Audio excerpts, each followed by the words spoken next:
Bonsoir et bienvenue pour la dernière de la saison. Enfin, peut-être. Enfin, aussi, non, c'est la dernière de la saison, mais c'est pas la dernière. On va peut-être se revoir bientôt pour d'autres aventures. Parlons foot américain, parlons NFL, parlons Super Bowl avec notre parterre d'experts en expertise. Tout d'abord, Rémi, notre expert international. Bonsoir Rémi. Bonsoir Rico, bonsoir à tous. On ne le présente plus parce que tu as sûrement été à toutes ces séances de dédicaces dans les FNAC du Sud. L'auteur de l'American Sport, fondateur de la Mug Society et des tapis de souris, j'ai nommé Olivier Rival. Bonsoir. Salut, comment tu vas Rico? Ça va. Il a participé à plus de 1700 podcasts cette saison. Il est partout. Si tu entends quelqu'un qui commente un match de foot américain, c'est probablement lui. En tout cas, si c'est en français. Il s'agit de Yellow. Greg, ça va? Tout à fait. Bah ça va et toi? Alors j'ai fait tout dans le nord, du coup pour contrebalancer un peu avec Olivier parce que j'ai bien compris que le territoire était occupé. Ouais. C'est ça. Chacun son territoire. Mais va pas trop au nord, sinon tu vas te cogner à Rémi. Ouais. Et là, c'est la merde. Oui, non mais c'est pour ça. Voilà. On te laisse une belle zone quand même. C'est ça. Philadelphia Eagles contre Kansas City Chiefs, le Super Bowl que personne ici ne voulait voir, apparemment. Voilà, on voulait tous voir les Bengals au Super Bowl. Voilà, c'est Ah comme bon ça, comme ça, tu le sais. D'accord. Moi aussi, donc... du coup. Non, mais dans la mesure où les Falcons n'étaient pas disponibles. Ah, oui. Bref, tout le monde est un peu agacé avec cette histoire, mais néanmoins, nous sommes des professionnels non rémunérés qui allons quand même te parler de ce match. Je vais donc laisser la main à Greg pour commencer. Yellow, vas-y, c'est à toi. Oh, putain, j'étais pas. Alors, ce qu'il faut raconter, du coup, c'est qu'off, on a dit qui est le premier qui commence. J'ai coupé le micro 5 minutes. Et visiblement, les 5 minutes ont suffi à dire bon, on envoie l'autre con en premier. Là. Très bien.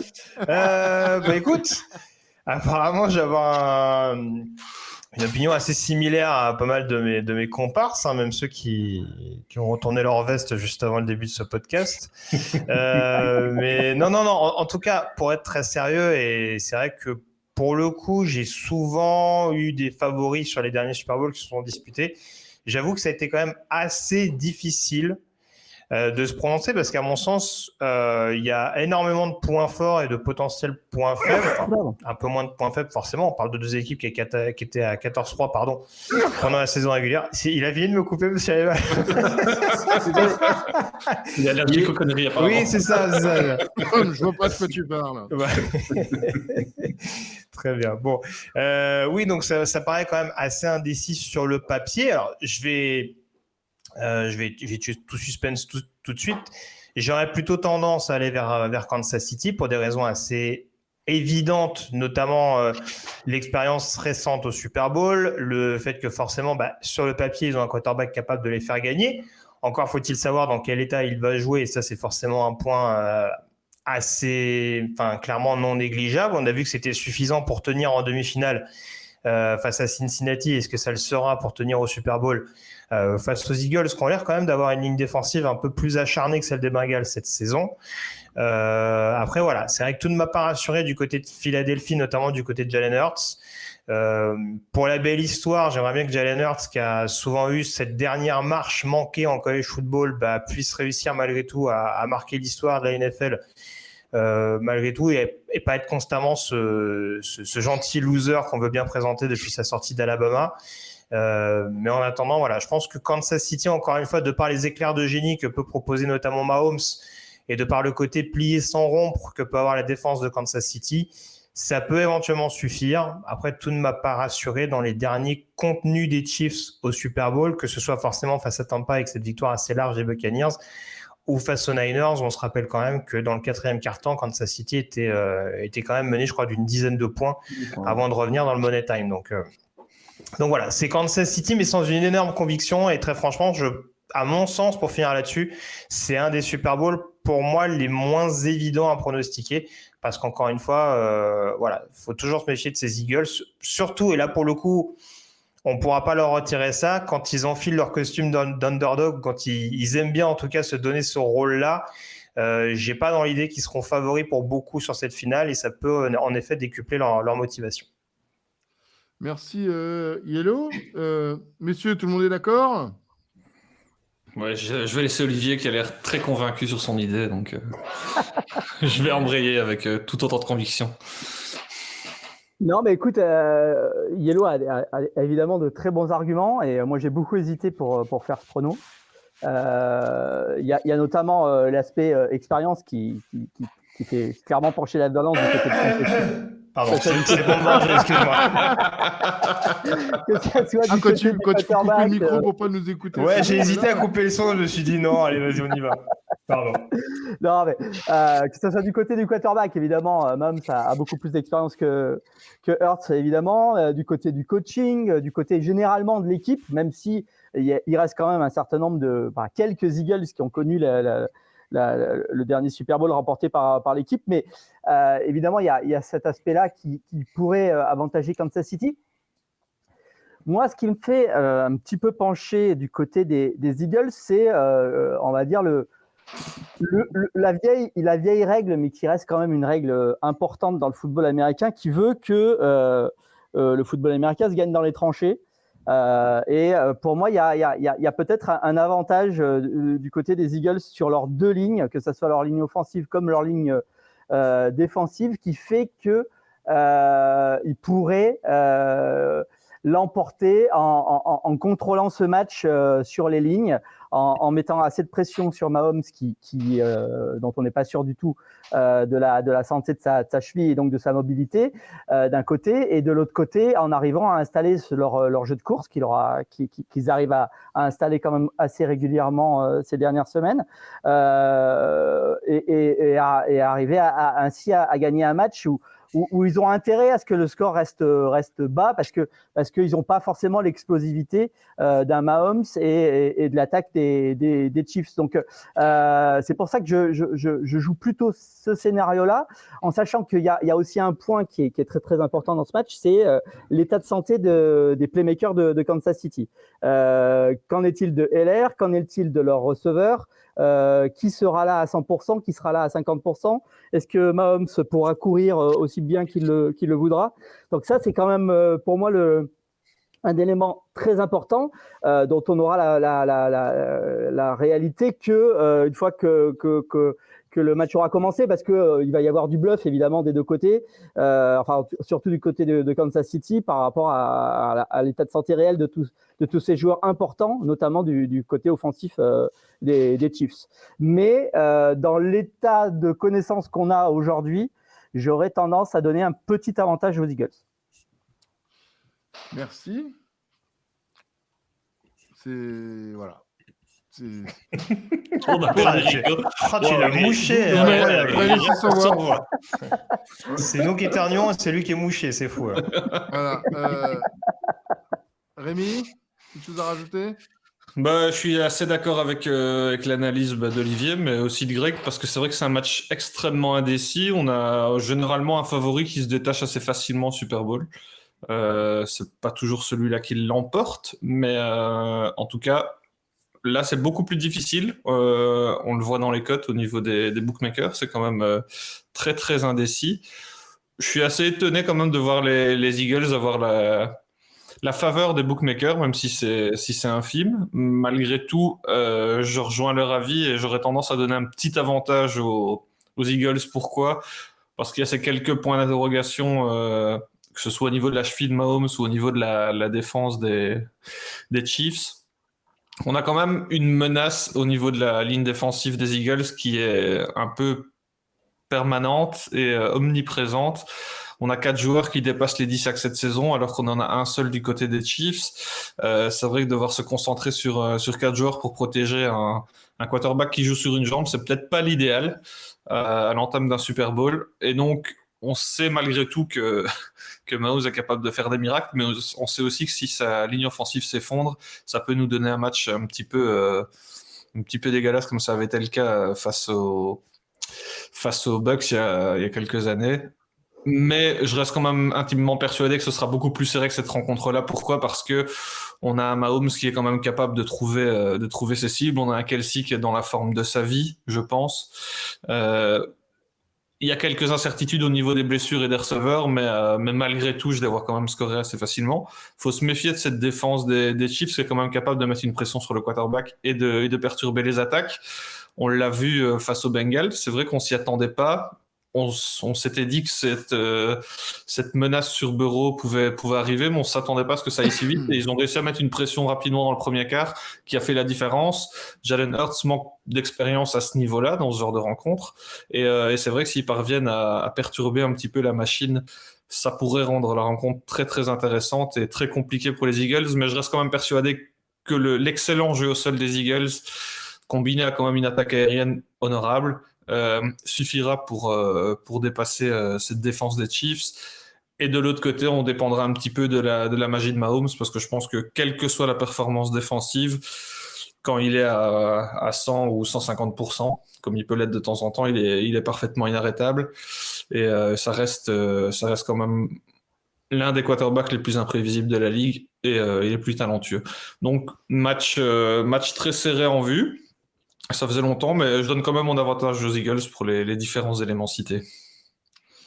Ok, et maintenant la question c'est pourquoi est-ce que ce Super Bowl n'excite personne? Bah, c'est des franchises, en tout cas en ce qui me concerne, c'est des franchises qui ne m'excitent pas trop, pour être franc avec toi. Je pense qu'il y aurait peut-être une petite hype du côté des gens qui ont découvert la NFL récemment, parce que Mahomes, on en a parlé avec Olivier, Mahomes c'est quand même un peu l'étendard de la NFL pour certains, et donc c'est un peu, est-ce que c'est le nouveau Tom Brady? C'est possible, tu vois. Mais voilà, et les Eagles c'est quand même une franchise qui n'est pas très appréciée en dehors de Philadelphie, et donc c'est une franchise, c'est difficile d'être indifférent face à ces Eagles, parce que c'est vrai que soit on les adore, soit on les déteste.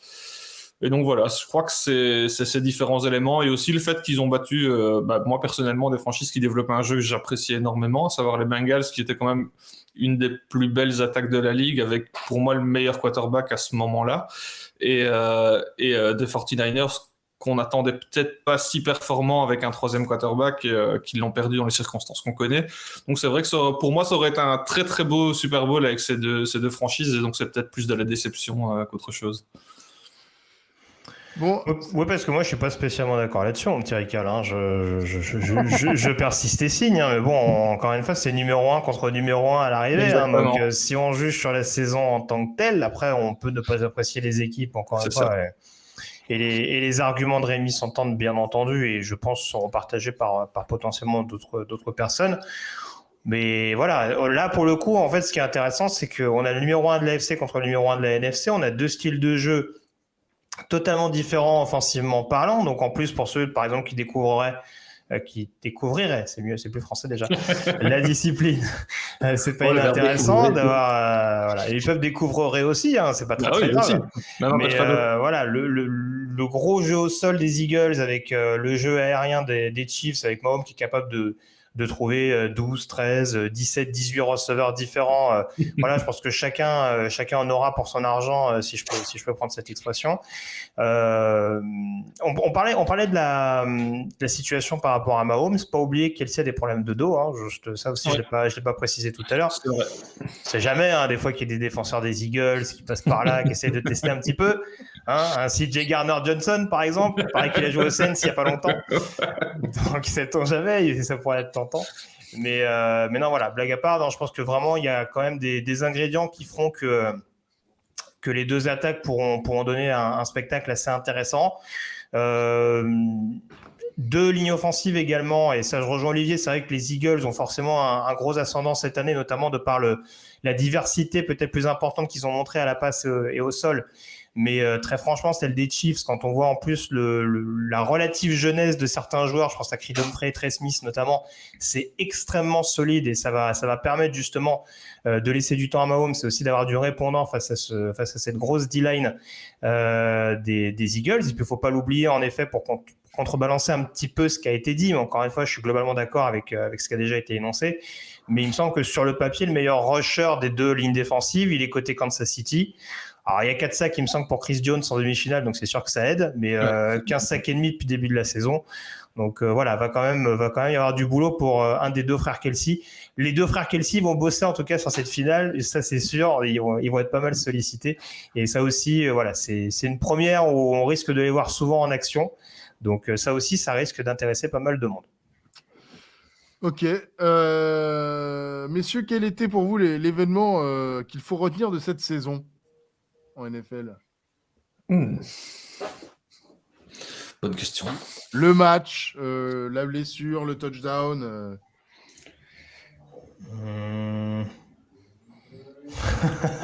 Ah putain, heureusement que tu nous as prévenu en amont, Rico. Ouais, on a un peu préparé notre truc, c'est bien.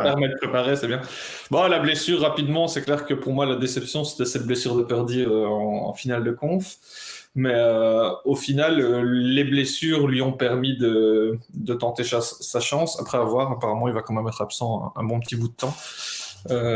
Sinon, le match, c'est difficile à dire.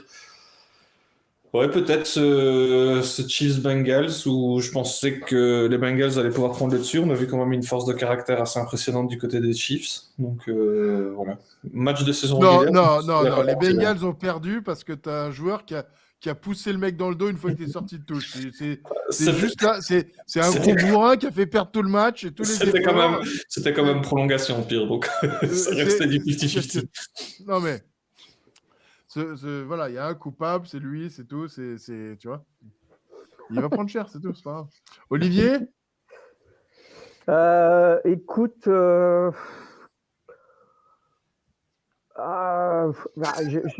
te dire? Non, mais pour moi, ça a été une saison qui a été très belle. Je veux dire, il y avait beaucoup de choses intéressantes avec des équipes qui ont monté en puissance, d'autres qui ont eu des aléas, etc. Et j'ai été très, très frustré par les 2 dernières semaines de playoff parce que ce soit le Division Round comme les Championships la semaine suivante, on n'a pas vu des matchs qui m'ont vraiment enthousiasmé. Donc, j'ai été assez frustré par cette fin de saison. Alors que jusque-là, il y avait beaucoup de choses sympas, beaucoup de choses différentes. Tu vois, ce qu'ont fait les 49ers, ce qu'ont fait les Bengals, ça m'a beaucoup plu. Les Eagles, je suis un peu frustré aussi parce que, si tu veux, je pensais que ce NFC Championship, ça pouvait faire un très beau match avec justement des choses très, très différentes. Et puis, on a eu ce non-match, donc c'était vraiment très dommage. Donc, voilà, on a eu beaucoup de belles choses et là sur les 2 dernières semaines on n'a pas vu forcément beaucoup de choses intéressantes, donc c'est un peu dommage. J'espère que le Super Bowl va nous permettre de revoir des choses un peu enthousiasmantes. Si je devais me rappeler d'un match en particulier, et je suis désolé, ça va faire écho à mon historique de fan des Falcons, je sais que ça va faire mal à certains supporters, mais c'est forcément ce Jaguars Chargers en premier tour de playoff. Ouais. Voilà. Surtout quand on se rappelle du récital offensif proposé par les Jaguars la semaine d'avant contre les Titans pour se qualifier en playoff, c'est vrai que ça fait un peu plus mal. Après, oui, ce que je retiens globalement de la saison, une AFC Est assez étonnante pour le coup, avec beaucoup d'équipes qui ont été assez inconstantes tout au long de la saison, des Jets qui surprennent au début et qui finalement retombent de leur travers habituel au poste de quarterback, les Patriots dont on n'a jamais vraiment compris ce qu'ils ont fait offensivement et eux non plus. Pardon Rémi. La rocket science, voilà. Tu veux pas comprendre. C'est ça. Les Bills qui ont bien commencé et qui ont eu cette espèce d'irrégularité chronique également au pire des moments, à savoir notamment à partir de la période de la fin de saison régulière. Et puis ces Dolphins qui ont symbolisé un peu cette NFL moderne où on est capable d'enchaîner 8 victoires de suite comme d'enchaîner 9 défaites à la consécutive. Donc voilà, ça a été vraiment une AFCS, une division aux allures de montagnes russes, un petit peu à l'image de cette saison de NFL. Et c'est aussi pour ça, je le répète, que c'est aussi notable le fait qu'on ait 2 numéros 1 qui s'affrontent au Super Bowl. Parce que ça n'a pas été souvent le cas ces dernières années. Et dans une NFL qui devient de plus en plus homogène, on est de plus en plus sujet à avoir des surprises en play-off. Ça récompense, je trouve, le travail global de ces 2 équipes cette saison. Écoutez, merci messieurs. Est-ce que vous avez un mot à rajouter pour clore cette saison? Merci, bisous maman. Bisous maman. Bisous maman. C'est valide. Bon. En tout cas, messieurs, merci Olivier n'a encore. rien à dire. par contre. Non, bah écoute, il y a la XFL qui commence dans une semaine, donc le foot. Ah, ne mais va ça pas- suffit. Le mec fait plus de pub à la XFL qu'au championnat élite, quand même. C'est triste. Exactement. Incroyable. Mais bon, Le championnat quoi élite, justement, il est un peu triste, justement. Mais quoi, il y a les centaures en élite en plus cette année, Olivier, non? Non, mais oui, mais écoute, c'est- Ah oui, alors je parlerai pas de la première journée par contre. Il paraît que c'est passé des trucs. Ah, je sais pas. Non, franchement, Ah. j'ai pas eu beaucoup de détails et je suis très très peu pour le coup. Très bien. Mais non, mais écoute, tu veux que je te dise quoi sur le championnat élite? Ah, allez, on va faire une demi-heure sur le championnat. Et Rico cherchait des sujets pour le Super Le Bowl. 25e finale Flash Black Panther. tout de suite. Voilà, écoute, ça va être passionnant, quoi. Et ce sera pas à ton nom cette fois-ci. Et on salue Hippo. Donc voilà, écoute, voilà. Bon, merci messieurs. Voilà, et si vous ne voulez pas regarder le Super Bowl, il y aura la finale de l'IEM Katowice de StarCraft 2 dimanche soir aussi. Voilà. Voilà. C'est aussi de niche. Hein, Hein, ah, c'est un peu, c'est juste un peu plus regardé que le foot américain français. Tout petit peu. un peu plus. Voilà. Messieurs, merci pour cette saison. Je me suis beaucoup amusé. Et on se retrouve pour tous, j'espère, ou sinon la plupart d'entre vous, pour la saison prochaine. Ah, j'ai un dernier petit mot, Rico, je suis désolé. Maintenant Non, que j'y vas-y. pense, je tenais, parce que c'est important que les auditeurs, les webstateurs, je sais pas comment on les appelle, le sachent. Saluer ton fair play, ta sportivité, voilà, parce que pour dire que t'as pas siphonné les urnes jusqu'au bout de la saison et t'as pas triché sur tes pronos jusqu'à la fin de la saison, donc voilà, c'est tout à ton honneur. Tu feras un beau Il s'est vainqueur avec contenté de panache, la Rico. victoire. Bravo. Voilà, c'est ça. Voilà. Tricher n'est pas dans ma personnalité. J'aime bien gagner. Et dans moi, mes je- compétences. Ah, tricher mais gagner, oui. Et moi, je trouve ça logique que tes pronos comptent pour 8 points juste pour l'administrateur de pronos NFL. Donc voilà. Bravo à toi Oh, les mauvais perdants. et vive Poutine. Merci beaucoup et que la mauvaise foi soit avec vous. Bon Super Bowl. Camarade, bonsoir.